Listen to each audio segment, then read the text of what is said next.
जय गुरु जी। शुक्राना गुरु जी, अनंतम शुक्राना हमारे गुरु जी महाराज का। ओम नमः शिवाय। शिव जी सदा सहाय। ओम नमः शिवाय। गुरु जी सदा सहाय। जय गुरु जी। जब हम अपने भगवान पर विश्वास करते हैं तो हमें उसमें अपना 1000% देना चाहिए, क्योंकि अगर हमारे विश्वास में 1% भी कमी हुई तो शायद हमारा रब हमसे उतने ही कदम दूर रह जाता है। इसीलिए हमारा जो विश्वास है वो इतना होना चाहिए कि कोई कुछ भी बोले, कोई कुछ भी कहे, हमें कोई फ़र्क नहीं पड़ता और ना ही पड़ना चाहिए, क्योंकि जो कनेक्शन हमारा हमारे भगवान से है वो किसी से पूछ कर नहीं है।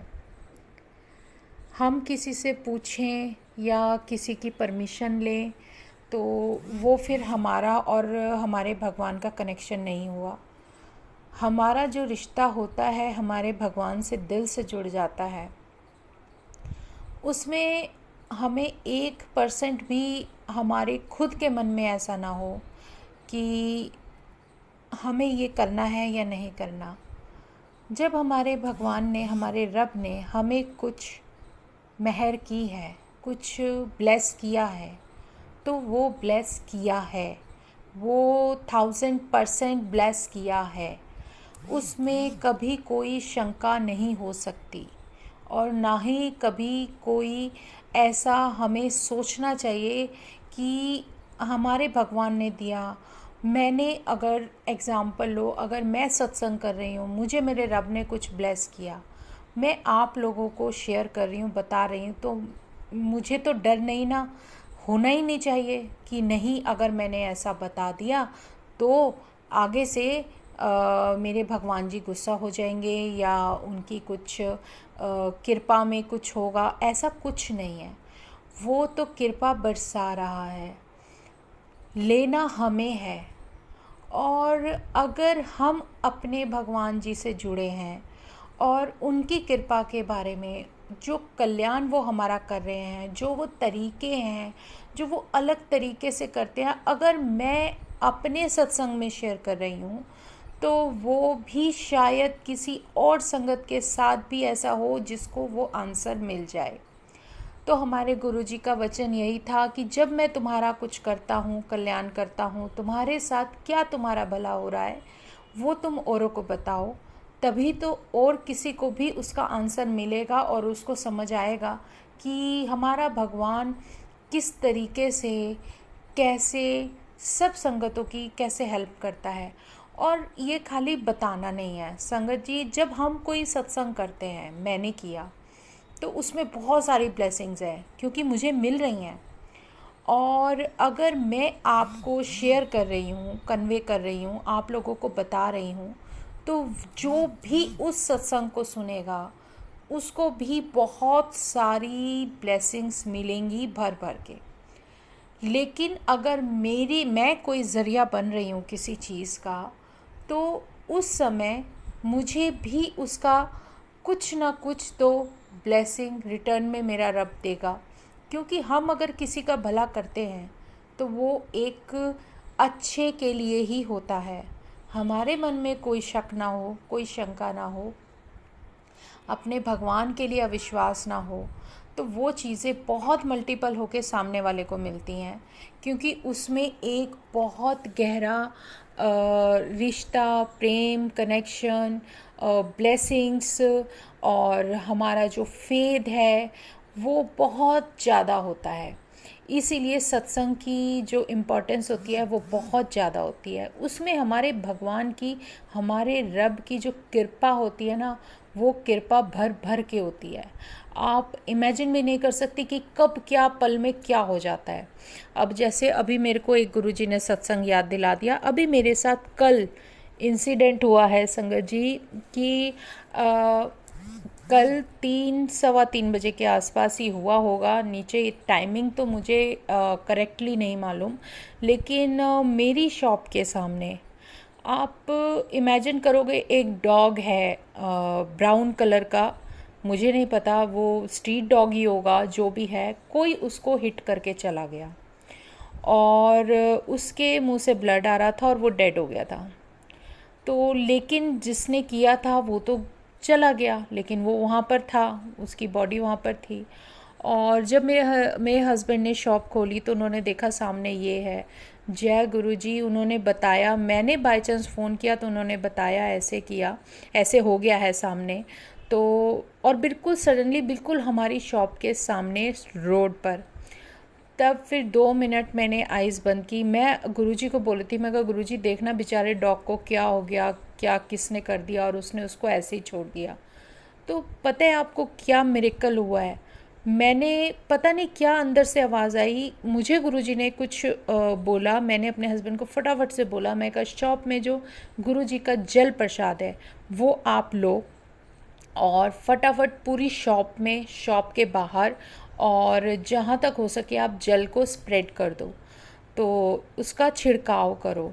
इन्होंने ऐसे ही किया, उन्होंने जल का छींटा दिया, पूरी शॉप में बाहर दिया और जाके उस डॉग के ऊपर भी डाला। देखो इन्होंने, मैंने नहीं बोला, लेकिन इनको दिमाग में गुरुजी ने ही ये भाव डाला कि तू इसके ऊपर भी डाल। इन्होंने जाके उस डॉग के ऊपर डाल दिया और वो जल प्रसाद का छींटा देके अंदर आ गए और लोगों को बोल रहे थे कि हेल्प करा दो इसको, मतलब हमें हटाना है। आप इमेजिन करो कि कहाँ से कोई अननोन व्यक्ति आया, हमें भी नहीं पता। उसने मेरे हस्बैंड से बात की और देखने लगा, उस डॉग को देखता रहा कुछ देर तक खड़ा होके और फिर बोला कि ये किसी ने मार दिया है, इसके ऊपर गाड़ी चल के गई है और ऐसे ऐसे जैसे कुछ बता रहे हों। तो मेरे हस्बैंड ने बोला हाँ ऐसा लग तो रहा है, इसको चोट तो लगी है। ये कहने लगी मैंने सोचा कुछ खा पी के गिर गया। कह रहे नहीं, किसी ने इसके ऊपर कोई गाड़ी चलाई है। और वो उसने क्या किया, उसने खुद उसको उठाया डॉग को और आगे जाके कॉर्नर पे रख दिया।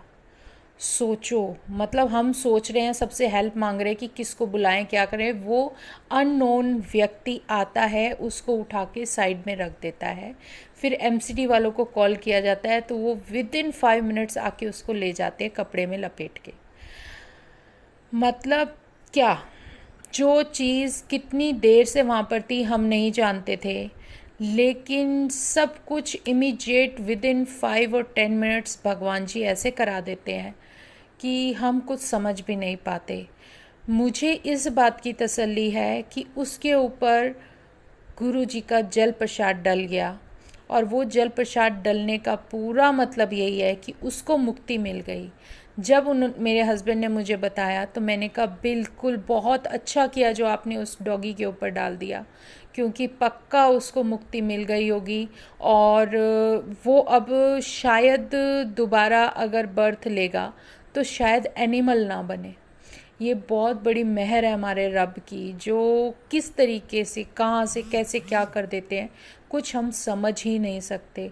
लेकिन जो हमारे आसपास, हमारे जीवन में, जो हमारी लाइफ में कुछ छोटे छोटे इंसिडेंट होते हैं ना, वो हमारे अंदर इतना विश्वास भर देते हैं कि हम उससे 1 सेकंड भी हम उसको अवॉइड नहीं कर सकते, इग्नोर नहीं कर सकते।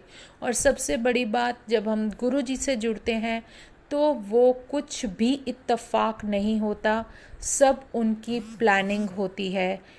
कौन सा कष्ट कैसे कटता है हम नहीं जानते, लेकिन वो जानते हैं। और संगत जी, अभी एक और मेरे को इंसिडेंट, मेरे को अभी एक और सत्संग गुरु जी याद दिला रहे हैं। वो था कि आप ये देखो कि मैं कितने दिनों से परेशान थी। शायद मैंने पहले भी बताया हो या किसी ने सुना हो। वो सत्संग था कि मैं काफ़ी दिनों से सोच रही थी कि मेरा जो बैंगल है हाथ में, उसमें थोड़ा चेंज करना चाह रही थी कि मुझे कुछ अलग पहनना है, मुझे कुछ अलग पहनना है। मैं इसको डाले डाले मतलब थोड़ा सा मन था कि चेंज करूं। तो और मेरा शुरू से हैबिट है कि एक बैंगल कांच का पहनती हूँ। तो फिर क्या हुआ कि हफ्ता 10 दिन हुआ होगा, उसके बाद कोई एक अंकल आते हैं शॉप के अंदर और अपने फ़ोन में एक मेरे को कुछ 2-3 पिक्स दिखाते हैं। एक तो था उसमें लैक्मी का फाउंडेशन, और लैक्मी का काफ़ी सुपीरियर क्वालिटी वाला फाउंडेशन था। उसका शेड पूछ रहे थे कि ये शेड मुझे चाहिए, आपके पास है? और बाय चांस उसी दिन वो ख़त्म हुआ होता है, और फिर उन्होंने एक कॉम्पैक्ट मांगा कि ये वाला कॉम्पैक्ट आपके पास है। और मतलब कि जैसे वो जानते थे कि मेरे पास क्या चीज़ नहीं है। उसी दिन स्टॉक आउट वो दोनों चीज़ें उन्होंने मुझसे मांगी, और मैंने कहा मैं आपको मंगवा दूंगी, आप मुझे अपना नंबर दे दो।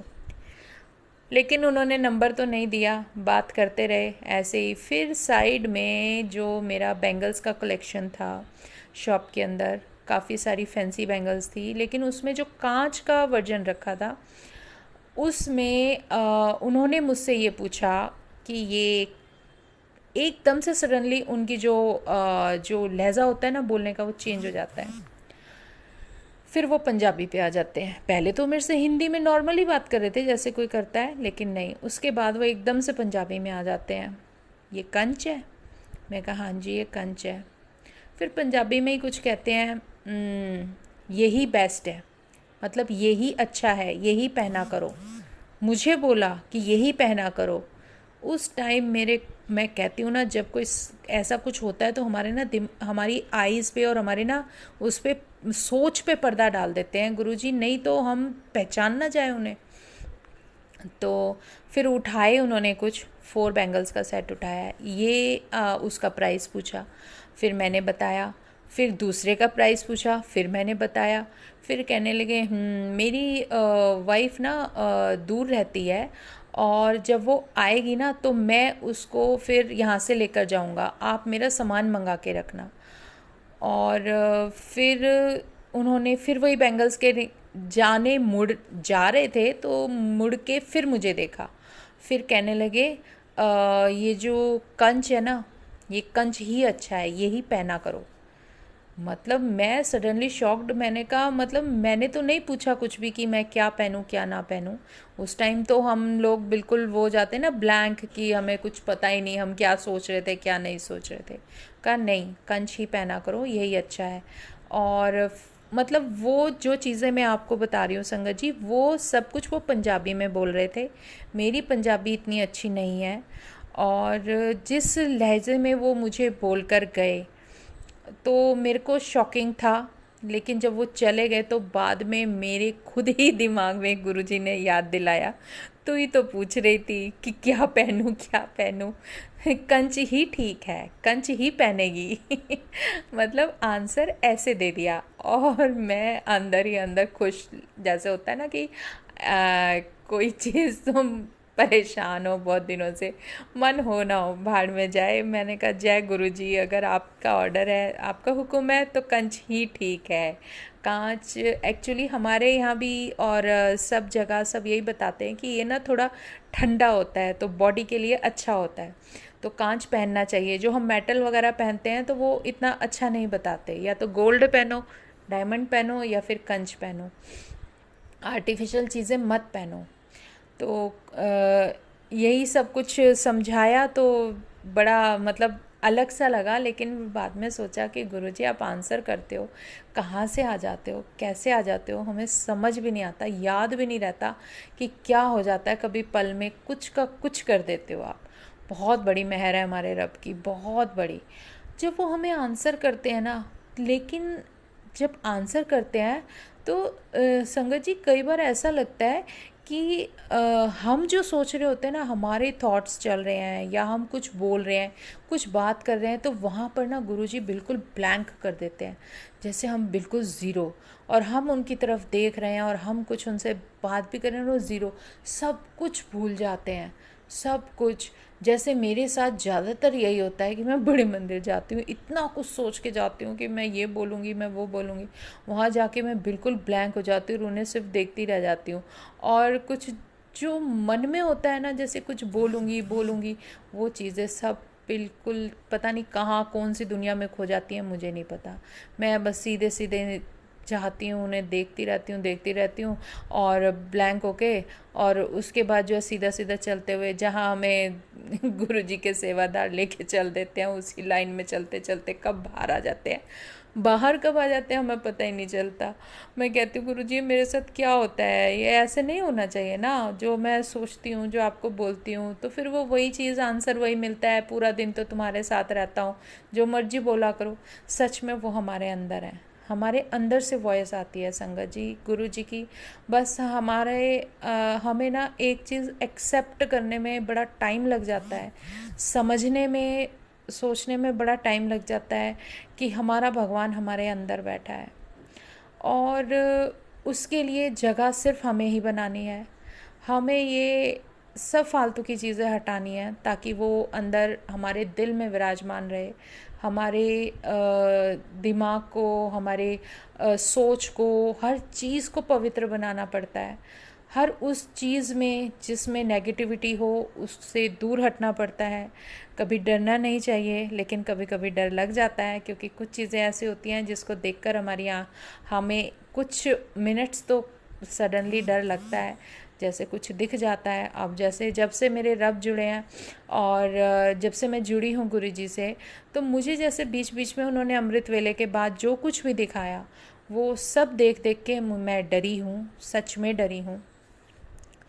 और संगत जी कुछ बातें भी ऐसी होती हैं, कई बार सोचती हूँ कि बताऊँ, शेयर करूँ, ना करूँ, लेकिन फिर यही आंसर आता है गुरुजी का कि जब सत्संग कंप्लीट हो जाता है ना, तब वो चीज़ शेयर करनी चाहिए, उससे पहले नहीं।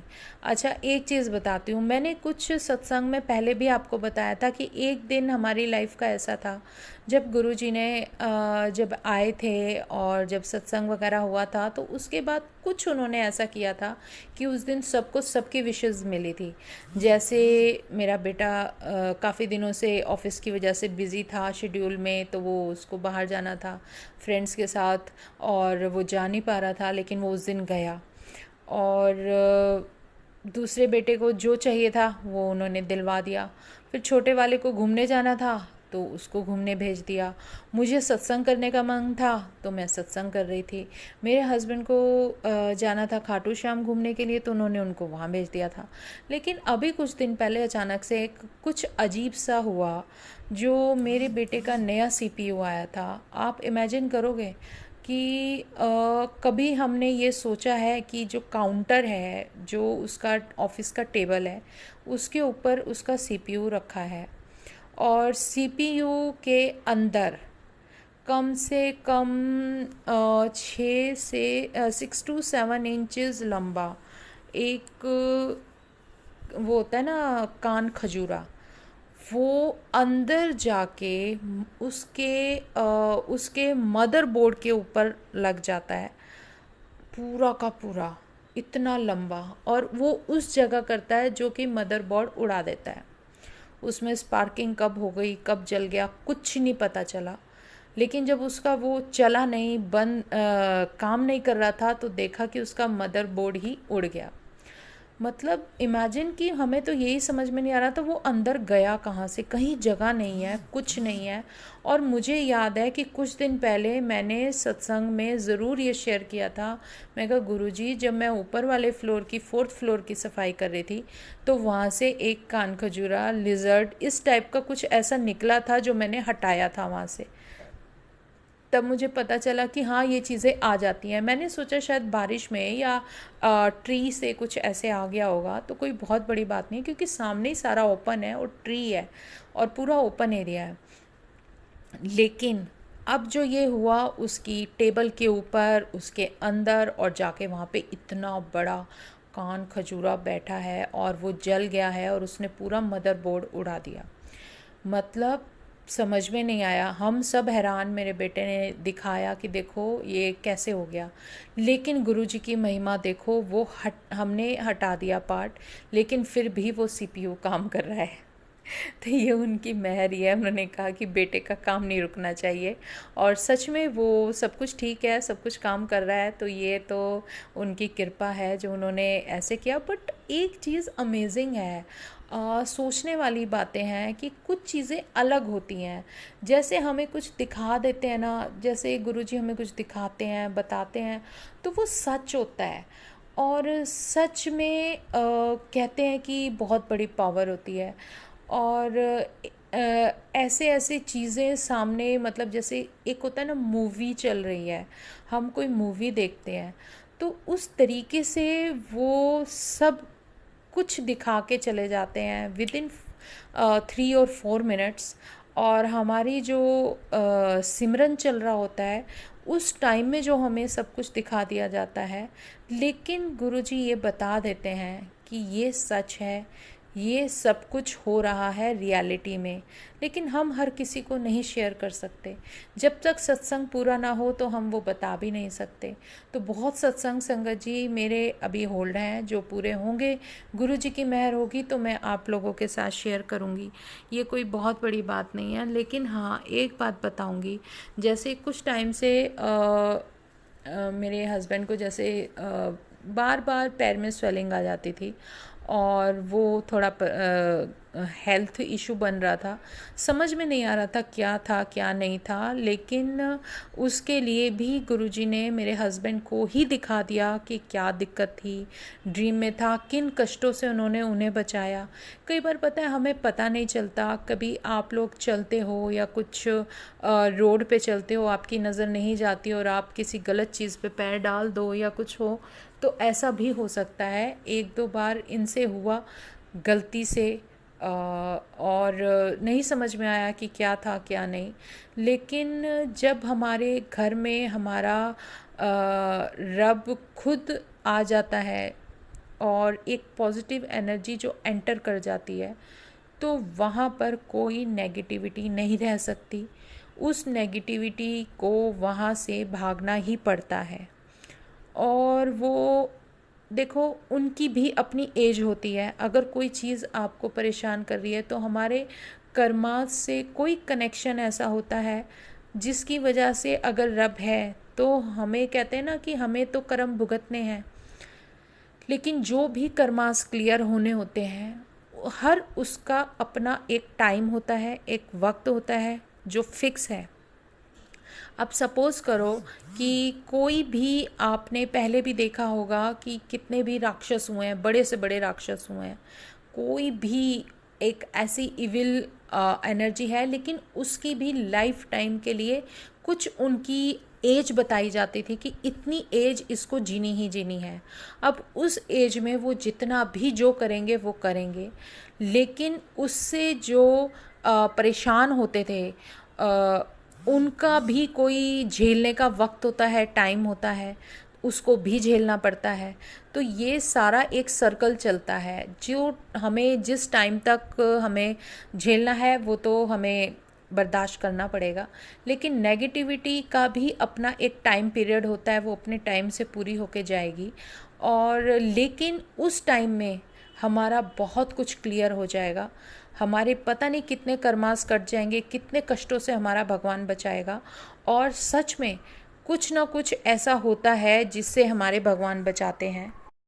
इसी तरह जब भी कोई नेगेटिविटी घर में होगी ना संगत जी, और गुरु जी हमारे घर में है, और उनका होना, उनकी प्रेजेंस बहुत बड़े मायने रखती है।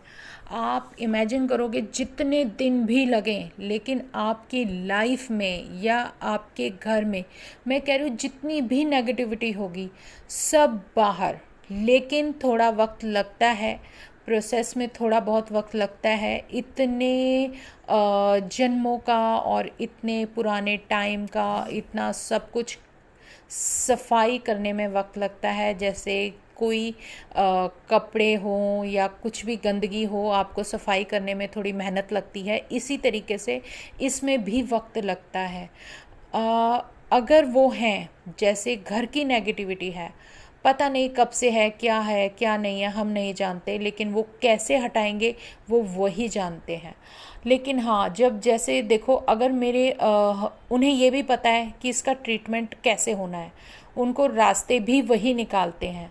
अब ये देखो, एक छोटा सा सत्संग मैं बता देती हूँ कि मेरे हस्बैंड को पैर में जब प्रॉब्लम हुई, जो स्वेलिंग आई या कुछ हुआ, तो उन्हें दिखा था कि मॉर्निंग में, अर्ली मॉर्निंग, तो मैं बता देती हूँ कि वो लेट सो रहे थे, तो अचानक मुझे लगा कि जैसे कुछ अजीब सी आवाज़ें आ रही हैं। मैंने उठ के देखा तो मेरे हस्बैंड ना मुंह से कुछ बोल रहे थे या कुछ अजीब सी वॉइस निकाल रहे थे। तो फिर मैंने सोचा शायद कोई तबीयत वगैरह तो ख़राब नहीं है। मैंने उनको उठाया, और उठाने के बाद वो एकदम से उठे, और फिर मैंने कहा क्या हुआ, ये ऐसा मतलब बिहेव क्यों कर रहे थे?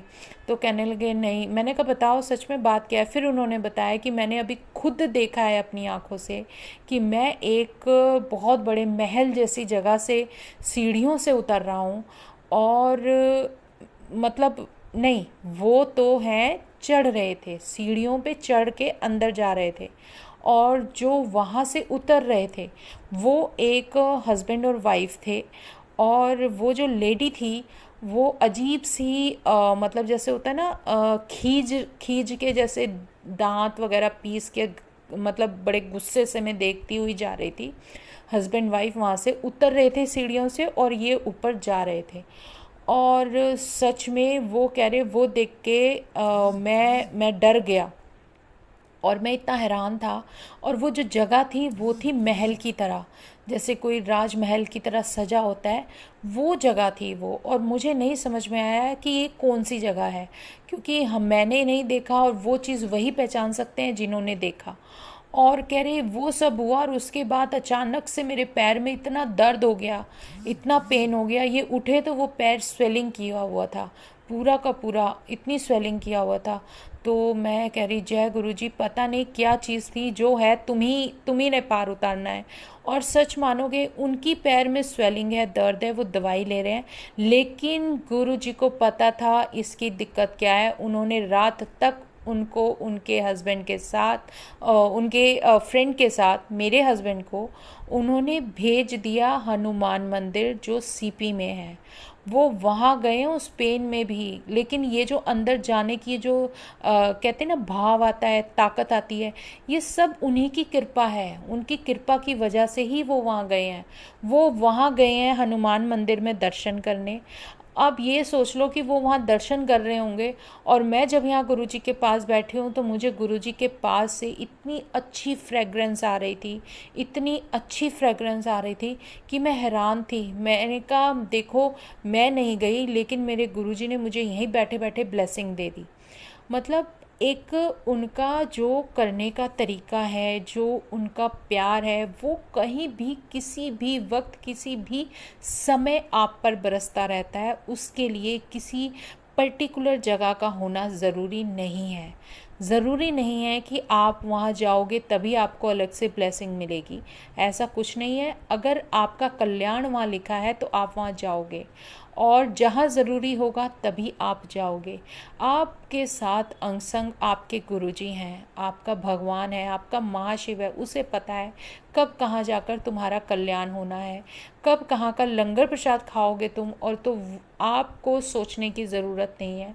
आपको ये भी नहीं बोलना कि मुझे यहाँ ये जगह दे दो या वो दे दो। आपके लिए सब कुछ फिक्स होता है, आपकी सीट फिक्स होती है। आपको कहीं जाना है तो आपके लिए रूट, आपके लिए जो कुछ भी है, जब आप उनके साथ घर से निकलते हो, सब कुछ वो फिक्स करते हैं, और वही सब कुछ करा के वापस घर लेकर आते हैं।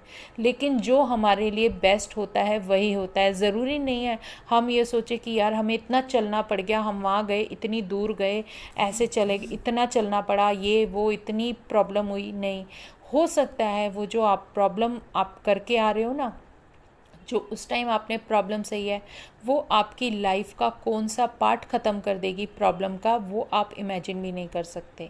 हमारे गुरुजी बहुत अलग तरीके से कल्याण करते हैं। उनकी जो ब्लेसिंग है, जो उनकी मेहर है, वो ऐसे ही मिलती है। कोई बीमारी होगी तो उसको डांट पड़ेगी, कुछ गलत होगा तो उसको मार पड़ेगी। और सच में ये सब होता है। और अगर आप चल कर किसी सत्संग में जा रहे हो, आप चल कर बड़े मंदिर जा रहे हो, आपको चलना पड़ रहा है, तो ये आप अपनी किस्मत समझो कि आपकी किस्मत बहुत अच्छी है जो आपके कष्ट ऐसे ही कट गए। क्योंकि अगर आप चल कर जाते हो ना, तो पता है गुरुजी के वचन में भी है कि जब तुम मेरे दर्शन के लिए आते हो, चल कर आते हो ना, तो तुम्हें मेरे दर्शन से कितना पुण्य मिलता है। कि आपने सुना होगा कि एक अश्वमेघ यज्ञ का कितना बड़ा फल, जो तुम सोचते हो कि जो राजा पहले कभी करते थे, कभी बहुत बड़े बड़े लोग करते थे, शायद भगवान राम ने भी किया था। और वो जो अश्वमेघ यज्ञ का फल जो मिलता है ना, पता नहीं कितने सारे अश्वमेघ यज्ञों का फल मिलता है जब हम चल कर जाते हैं और उनके दर्शन करके आते हैं, सिर्फ एक बार के दर्शन। संगत जी, ये बहुत बड़ी बात है, बहुत बड़ी बात है, और ये बहुत हमारे लिए मायने रखती है, आप इमेजिन भी नहीं कर सकते। और हमको जो हमारा रब किसी तरीके से, किस तरीके से वो सब हमें दे देता है, हमें वो रास्ते नहीं पता, रास्ते सिर्फ वो जानते हैं। हमें कब कहाँ होना चाहिए वो सब उसके हाथ में है। हम तो उनके चरणों में बैठे हैं, हमने छोड़ दिया है सब कुछ। गुरु जी संभाल लेना। कैसे संभालोगे? हमें ना कोई समझ है, ना कोई अकल है, हम कहाँ कब क्या कर दें कुछ नहीं पता, क्योंकि हमारे तो विचार ही एक पल में पता नहीं कितनी बार बदल जाते हैं। हम अपनी सोच को नहीं रोक पाते, हमारी सोच कितनी बार बदल जाती है। तो ये सब चीज़ें हम लोग नहीं बता पाते। तो संगत जी, जितना हो सके अपना विश्वास, अपना ट्रस्ट उस भगवान पर रखो। अगर किसी चीज़ में थोड़ी बहुत देर लग रही है तो वो शायद हमारे कारण ही हो रही है। अगर हमें टाइम लग रहा है तो वो उसका कारण हम खुद हैं, हमारे कर्मास हैं, हमारा कुछ ऐसा कर्मा कनेक्शन है जिसकी वजह से हमें वो दिक्कत हो रही है। तो टाइम निकल जाएगा, कोई बात नहीं, कुछ डरने की ज़रूरत नहीं है। और आप जितना हो सके दिल से अरदास करो, आपके सारे काम सब कुछ उसी को करने हैं, उसके हाथ में सौंप दो। तो जय गुरु जी, शुक्राना गुरु जी, अनंतम शुक्राना हमारे गुरु जी महाराज का। आज हम सत्संग यहीं विराम करते हैं। फिर कल फिर सत्संग में मिलेंगे। जय गुरु जी। ओम नमः शिवाय। शिव जी सदा सहाय। ओम नमः शिवाय। गुरु जी सदा सहाय।